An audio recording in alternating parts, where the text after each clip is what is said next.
اعوذ باللہ من الشیطان الرجیم بسم اللہ الرحمن الرحیم فإذا انسلخ الأشهر الحرم فاقتلوا المشرکین حیث وجدتموہم وخذوہم واحصروہم وقعدوا لهم كل مرصد فإن تابوا وأقاموا الصلاة وآتوا الزکاة فخلوا سبیلهم ان اللہ غفور الرحیم۔ سبحان اللہ۔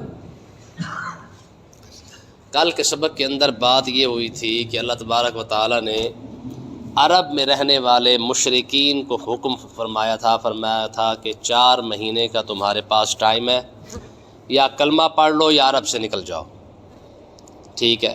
اس کے علاوہ عرب کے مشرکین کے پاس 4 مہینے کا تمہارے پاس ٹائم ہے، یا تو کلمہ پڑھو گے یا عرب سے جاؤ گے۔ آقا علیہ السلام کا یہ حدیث پاک کل وہ بھول گئی تھی، حضور نے ارشاد فرمایا لأخرجن اليہود والنصارى من جزیرۃ العرب فلم اترک فیہ الا مسلما۔ حضور نے ارشاد فرمایا مجھے حکم یہ دیا گیا ہے کہ میں مشرکین کو عرب سے نکال دوں گا، ٹھیک ہے جی۔ یاد رکھیں عرب کے اندر رہنے کے لیے مشرکین کے پاس صرف 2 آپشن ہیں، 2 چانس ہیں، یا تو وہ کلمہ پڑھیں گے یا پھر جنگ کے لیے تیار رہے، تیسرا ان کے لیے کوئی حل جو ہے وہ نہیں ہے۔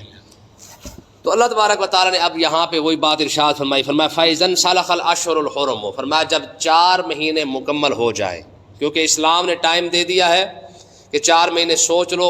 یہ معاہدہ ان لوگوں کے ساتھ تھا جنہوں نے عہد شکنی کی، معاہدے کو توڑ دیا، ان کو یہ وارننگ دی گئی ہے۔ فرمایا اب تمہارے پاس 4 مہینے کا ٹائم ہے، 4 مہینے کے بعد کیا ہوگا؟ فرمایا اللہ تعالیٰ نے ارشاد فرمایا فَإِذَا انسَلَخَ الْأَشْهُرُ الْحُرُمُ، فرمایا جب 4 مہینے مکمل ہو جائے تو پھر کیا ہو؟ پھر بھی اگر عرب کے اندر سے مشرکین نہ نکلیں تو فَاقْتُلُوا الْمُشْرِكِينَ حَيْثُ وَجَدتُّمُوهُمْ، فرمایا پھر جہاں مشرک ملے وہاں پہ قتل کر دو۔ سمجھ آئی کہ نہیں آئی؟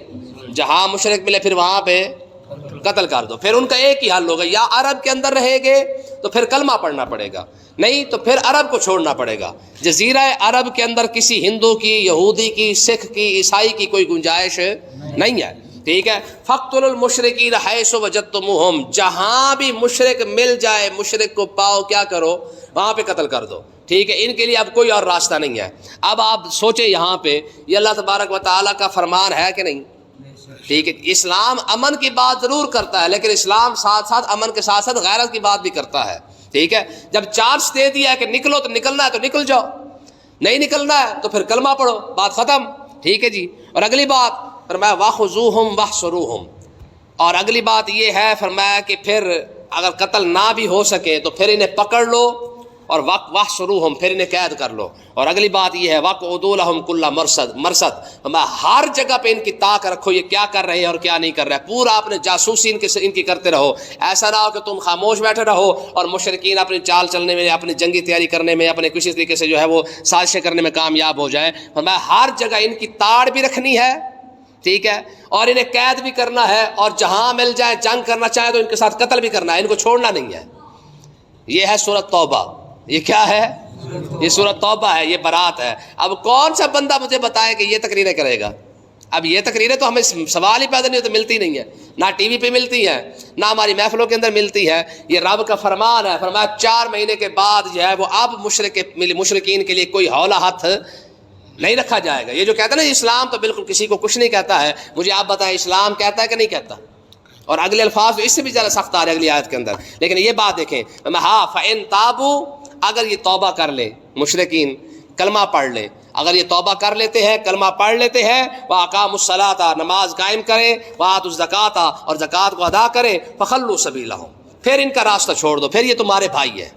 جب انہوں نے کلمہ پڑھ لیا تو کلمہ پڑھنے کے بعد اب ان کے لیے کوئی پریشانی کی بات نہیں ہوگی۔ ہاں صرف اور صرف یہی بات ضرور ہوگی کہ یا تو کلمہ پڑھے یا جنگ کے لیے تیار ہو جائے یا پھر جزیرہ عرب کو چھوڑ جائے، ٹھیک ہے۔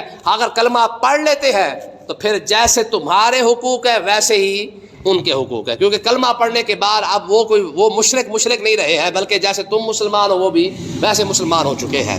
تو اس وجہ سے اللہ تبارک و تعالیٰ نے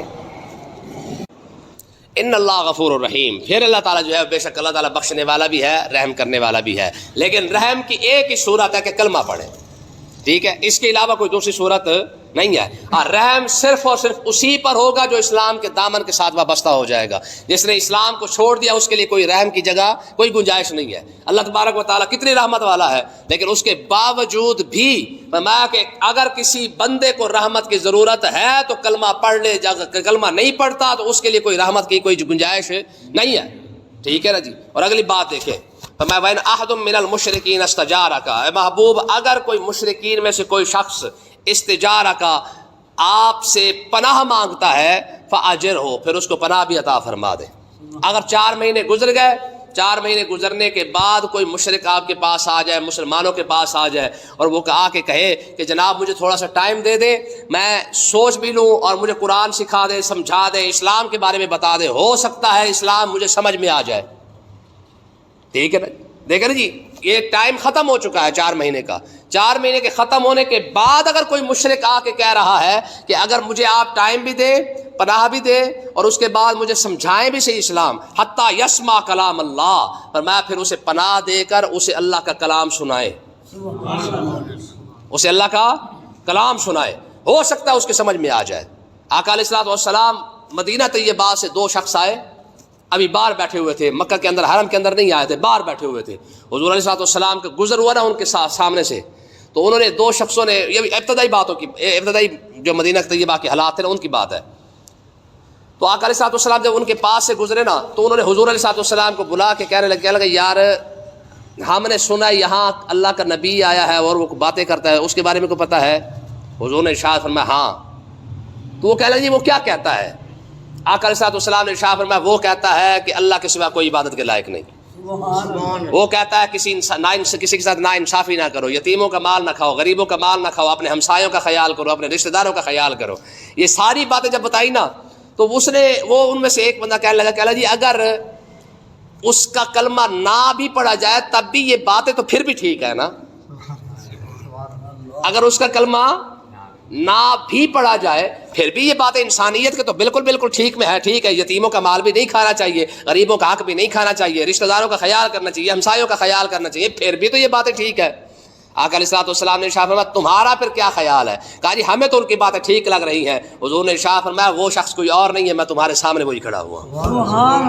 ٹھیک ہے نا جی. انہوں نے کہا جی پھر اگر آپ وہی کھڑے ہیں تو پھر ہمیں سوچنے کا موقع دیں، ہم کلمہ پڑھ لیں گے. پھر بعد میں انہوں نے کلمہ بھی پڑھ لیا تھا.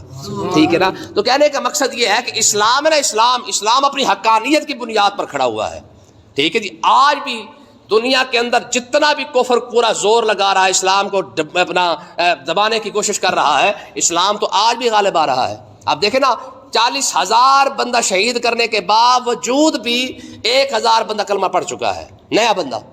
صرف کیوں؟ آپ غزہ کے حالات پڑھ کے دیکھیں اور ساتھ ساتھ آپ یورپ کے حالات پڑھ کے دیکھیں، آپ حیران ہو جائیں گے کہ یورپ کے اندر لوگوں نے اسلام کیوں قبول کیا ہے. وہ کہتے ہیں کہ پورا کا پورا خاندان شہید ہو چکا ہو پھر بھی بندہ کہہ رہا ہو کیا شکر الحمدللہ. ٹھیک ہے جی. لیکن ماں باپ شہید ہو چکے ہیں، کسی کا بھائی شہید ہو چکا ہے، کسی کی بہنیں شہید ہو چکی ہے، کسی کا خاندان شہید ہو چکا ہے، پھر بھی زبان پہ یار ناشکری نہیں آ رہی ہے کہ یہ کیسا مذہب ہے. جب ان سے پوچھا جاتا ہے وہ کہتے ہیں یار یہ اسلام کی تعلیمات ہی تو ہے. تو کہنے کا مقصد دیکھیں نا، حماس نے اسرائیل کے قیدی پکڑے نا، قیدی پکڑنے کے بعد پہلی بات جو اسرائیل کے قیدیوں کو حماس نے کی ہے، انہوں نے کہا تمہیں پریشان ہونے کی ضرورت نہیں، ہم قرآن کے ماننے والے ہیں. مطلب کیا ہے کہ ہمیں قرآن قیدیوں پر ظلم کرنے کی اجازت نہیں دیتا. قیدی اپنی جگہ پہ ہے، ٹھیک ہے، قیدی تو ہوئے تم، لیکن یاد رکھو کہ ایسا نہیں ہے کہ جو اسرائیل ہمارے قیدیوں کے ساتھ جو ظلم کر رہا ہے، یاد رکھنا ہم تمہارے سے ایسے نہیں ہیں، ہم تو قرآن کے ماننے والے ہیں. قرآن کہتا ہے کہ قیدیوں کے ساتھ اگر قید ہو بھی جائے تو پھر بھی ان کا خیال رکھنا ہے. آقا علیہ الصلوۃ والسلام نے ایک قبیلے پر جو صحابہ کرام کے ساتھ جو آقا علیہ الصلوۃ والسلام نے قبیلے پر حملہ کیا، حضور ابھی تشریف فرمائے تھے وہاں پہ. اس کے بعد ہوا کیا؟ فرمایا کہ جس قبیلے پر حملہ کیا نا صحابہ کرام نے، اس قبیلے کے اندر آقا علیہ الصلوۃ والسلام کی رضائی بہن حضرت شیمہ کی شادی ہو چکی تھی. حضرت شیمہ یہ وہ عورت ہے جنہوں نے آقا علیہ الصلوۃ والسلام کی، یہ رضائی بہن ہے، حضرت سیدہ حلیمہ سعدیہ کی بیٹی ہے. یہ آقا علیہ الصلوۃ والسلام کو نا بچپن میں اٹھا کر جو ہے وہ لوری دیا کرتے تھے، یا ربنا ابقِ لنا محمدا حتی راؤ یافیہ وامردا، اے پروردگار میرے بھائی کو چنگا بھلا جوان بنا تاکہ سارا عرب جو ہے نا اس کے قدموں میں آ جائے. سبحان اللہ. یہ تب وہ لوری تھی حضرت شیمہ کی، یا ربنا ابقِ لنا محمدا، حتی اراہ یافع امردا، اے پروردگار میرے محمد بھائی کو باقی بھی رکھ، حتی اراہ یافع امردا، کہ میں اسے جوان دیکھوں. ٹھیک ہے نا جی. تو یہ لوری ان کی آج بھی کتابوں کے اندر ملتی ہے. تو بہرحال حضرت شیمہ کی شادی ہو چکی تھی اس قبیلے کے اندر. لوگوں نے جب پتہ چلا نا کہ یہ آقا علیہ السلام کے صحابہ نے حملہ کیا ہے تو حضرت شیمہ نے کہا کون ہے؟ انہوں نے کہا تمہارے بھائی ہے، تمہارے بھائی نے اور تمہارے بھائی کے غلاموں نے جو حملہ کیا. کہا اگر میرے بھائی نے حملہ کیا تو پھر سارے گھر بیٹھو، میں جانوں اور میرا بھائی جانے. ٹھیک ہے نا جی. پھر یہ آقا علیہ السلام کے پاس آئی. ٹھیک ہے نا جی. اور حضور علیہ السلام خیمے میں تشریف فرما تھے اور ارد گرد صحابہ کرام کھڑے ہوئے تھے. مکی دور تو نہیں نا، مدنی دور کے اندر پورا پروٹوکول تھا، پوری سیکورٹی تھی آقا علیہ السلام کی. تو پھر کیا ہوا، یہ آئی نا تو پھر صحابہ کرام نے تو خیمے کو گھیرا ہوا تھا. ٹھیک ہے، تلواریں لے کے کھڑے ہوئے تھے. تو انہوں نے آتے کہا خلو سبیلی، فرمایا میرا راستہ چھوڑو. تمہیں پتہ ہے میں کون ہوں؟ کہا انا اخت نبیکم، فرمایا میں تمہارے نبی کی بہن آئی ہوئی ہوں. سبحان اللہ. جب یہ اندر گئی تو آقا علیہ السلام نے پہچانا. فرمایا کیسے آئی ہو؟ کہا بھائی وہ جو اپنا آپ کے غلاموں نے جس قبیلے پر حملہ کیا نا وہ میرا قبیلہ ہے. حضور نے شاہ فرمایا بہن اب جتنے بھی قیدی ہیں سارے اپنے ساتھ لے جا. سبحان اللہ. چھڑوا کے لائی. ٹھیک ہے، کہنے کا مقصد یہ کہ اسلام تو بھائی یہ چیز اس چیز کا نام ہے. یہ اور بات ہے کہ آج کے مسلمانوں نے اسلام صرف اور صرف مسجد کے اندر رکھا ہوا ہے، باقی باہر ختم ہے. ٹھیک ہے جی. وگرنہ اسلام تو ہر شعبے کے اندر. لقد کان لکم فی رسول اللہ اسوۃ حسنہ. اس کا کیا مطلب ہے کہ اگر کسی نے تجارت کرنی ہے تو میرے نبی کی سیرت کو دیکھ لے، کسی نے سیاست کرنی ہے تو میرے نبی کی سیرت کو دیکھ لے، کسی نے گھریلو معاملات کو کیسے نپٹانا ہے وہ بھی میرے نبی کی سیرت کو دیکھ لے، بہنوں کے ساتھ کیسے رہنا ہے، بھائیوں کے ساتھ کیسے رہنا ہے، بچیوں کے ساتھ کیسے رہنا ہے، بیویوں کے ساتھ کیسے رہنا ہے، ماں باپ کے ساتھ کیسے رہنا ہے. آقا علیہ السلام کی تو سارا سیرت، ساری نمونہ موجود ہے. تو اسلام صرف مسجد کے اندر نہیں ہے، اسلام ایک مکمل ضابطہ حیات ہے کہ جہاں بھی باہر نکل کے زندگی کے جس مرضی شعبے کے اندر جاؤ گے آقا علیہ السلام کی سیرت ضرور نظر آئے گی. تاجر ہے اس کے لیے تاجر بالکل اصول موجود ہے کہ تجارت کیسے کرنی ہے، کاروبار کیسے کرنا ہے. حضور علیہ السلام نے دیکھا نا کتنی بڑی بات آقا علیہ السلام نے ارشاد فرمائی. حضور نے ارشاد فرمایا کہ اگر کوئی شخص باہر سے سامان لے کے آ رہا ہو، شہر کے لوگ باہر نکل کے ایک بولی نہ لگائیں. یہ کاروبار کا اصول حضور نے ارشاد فرمایا کہ اگر کوئی شخص باہر سے مال لے کے آیا ہے، کوئی بھی شخص شہر سے باہر نکل کے بولی نہ لگائے، اس کی قیمت نہ لگائے. کیوں؟ میں اسے شہر کے اندر آنے دے، آ کے سب کے سامنے کھول کے رکھ دے، پھر جس کا مرضی آئے جو مرضی بولی لگا دے، جس کے وارے کھائے گا وہ لے جائے گا. آگے بڑھ کر بولی لگانے کی اجازت نہیں ہے. یہ کیوں؟ کیونکہ یہ آگے جا کے بولی لگانا اور تاکہ کسی اور کو پتہ نہ چلے اور میں باروں بار کھاتا پورا کر لوں، اسلام اس کی اجازت نہیں دیتا ہے. آپ پڑھ بندہ حیران رہ جاتا ہے. حضور علیہ السلام کی کاروبار کے لحاظ سے ایسی ایسی حدیثیں ہیں. حضور ایک جگہ سے تشریف لے کے گئے بازار کے اندر سے، ایک پڑا ہوا تھا، ڈھیر پڑا ہوا تھا، گندم تھا یا جو تھی، جو بھی تھا نا. آقا علیہ السلام نے اس کے اندر ہاتھ ڈالا، اندر سارا نمی تھی. ٹھیک ہے، حضور نے ارشاد فرمایا یہ اوپر سے خشک ہے اور اندر سے گیلا ہے، یہ چکر کیا ہے؟ کہہ لیں جی وہ نمی پڑنے کی وجہ سے. حضور نے ارشاد فرمایا نمی تو سب پر پڑنی چاہیے تھی نا، سارے ڈھیر پر نمی کیوں نہیں پڑی ہے؟ اور دوسری بات یہ ہے کہ اگر نمی ہو بھی گئی ہے تو جو گیلا ہے اس کو الگ رکھ، جو خشک ہے اس کو الگ رکھ.